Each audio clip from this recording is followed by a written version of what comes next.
ధర్మవరం చేనేత పట్టుచీరలకు ప్రసిద్ధి. ఈ పేరు తెలియని వారు తెలుగు రాష్ట్రాల్లో ఉండరు. అంతలా ఇక్కడ చేనేత పట్టుచీరలు ఫేమస్. జిల్లాల విభజన అనంతరం అనంతపురం నుంచి శ్రీ సత్యసాయి జిల్లాలోకి ధర్మవరం వెళ్ళింది. ఇక్కడ చేనేతలు ఎక్కువ. కానీ ఇప్పుడు ధర్మవరం పేరు చెబితే ఓ నేత పేరు మారుమ్రోగుతోంది. ఆయనే కేతిరెడ్డి వెంకట్రామిరెడ్డి. నిత్యం ప్రజలతో ఉండి వారి సమస్యల పరిష్కారానికి కృషి చేస్తున్న ఎమ్మెల్యేలు ఎవరంటే ఆయన పేరే ఠక్కున గుర్తొస్తుంది. అంతలా ఆయన ప్రజలతో మమేకమవుతూ వారి సమస్యలు తెలుసుకుంటూ పరిష్కారం చూపుతున్నారు.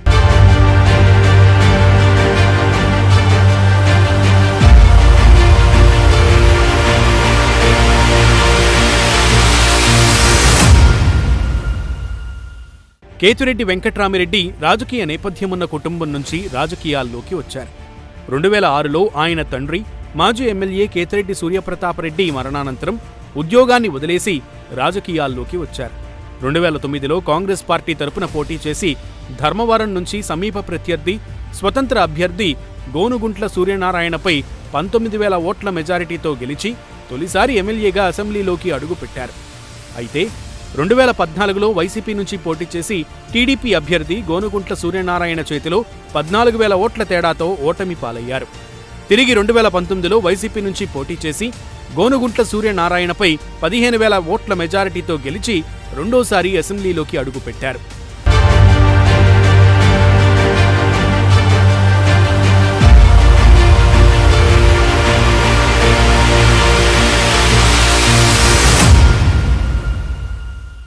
ఒక ఎమ్మెల్యేగా ఉన్న కేతిరెడ్డి వెంకట్రామిరెడ్డి ఫేమస్ అవడానికి కారణమేంటి? పైగా ఆయన మంత్రి కూడా కాదు. అయితే ఒకే ఒక్క కార్యక్రమం ఆయన పేరు రాష్ట్రంలో మారుమ్రోగడానికి కారణమైంది. అదే గుడ్ మార్నింగ్ ధర్మవరం.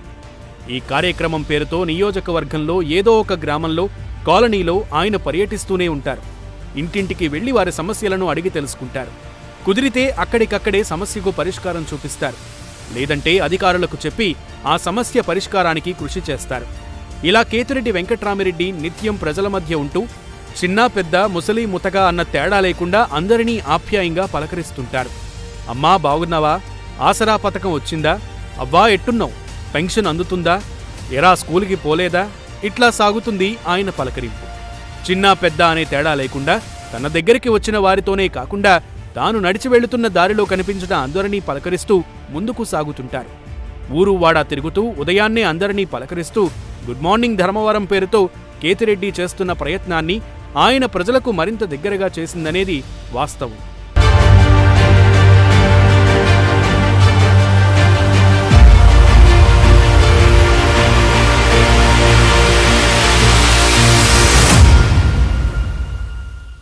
ప్రతిపక్షంలో ఉండే సమయంలో ప్రజలతో ఉండే నేతలు అధికారం దక్కిన తర్వాత సామాన్యులకు దూరమవుతారని సహజంగా ఉండే అభిప్రాయం. కానీ కేతిరెడ్డి వెంకట్రామిరెడ్డి దానికి భిన్నంగా వ్యవహరిస్తుంటారు. ప్రజలకు చేరువలో ఉండేందుకు ఆయా గ్రామాలకే వెళ్తున్నారు. రేషన్ కార్డు దగ్గర నుంచి రోడ్డు పనులు, చెత్త తరలింపు వంటి సమస్యలను అక్కడికక్కడే పరిష్కరిస్తున్నారు. ప్రతిపక్ష పార్టీలపై ఘాటుగా విమర్శలు చేసే MLA Kethireddy good morning Dharmavaram కార్యక్రమంలో మాత్రం చాలా సరదాగా నియోజకవర్గ ప్రజలతో గడుపుతారు. ఇక ధర్మవరం ఒకప్పుడు తెలుగుదేశం పార్టీ కంచుకోట. అయితే కేతిరెడ్డి వెంకట్రామిరెడ్డి గెలిచిన తరువాత ఆ నియోజకవర్గంపై వైసీపీ పట్టు బిగిస్తూ వస్తోంది. ఈసారి కూడా వైసీపీ నుంచి దాదాపుగా ఆయనే పోటీ చేస్తారని తెలుస్తోంది. చాలా చోట్ల అభ్యర్థులను మార్చినప్పటికీ ధర్మవరంలో మాత్రం కేతిరెడ్డి వైపే జగన్ మొగ్గు చూపుతున్నట్లు సమాచారం. నియోజకవర్గ ప్రజలతో మమేకమవుతూ వారికి చేరువైన కేతిరెడ్డిని జగన్ కూడా మార్చే సాహసం చెయ్యరని రాజకీయ విశ్లేషకులు చెబుతున్నారు. నియోజకవర్గ ప్రజలు సైతం కేతిరెడ్డిని గెలిపించేందుకు సిద్ధంగా ఉన్నట్లు తెలుస్తోంది. ఏం జరుగుతుందో తెలియాలంటే మరికొంతకాలం వేచి చూడాల్సిందే.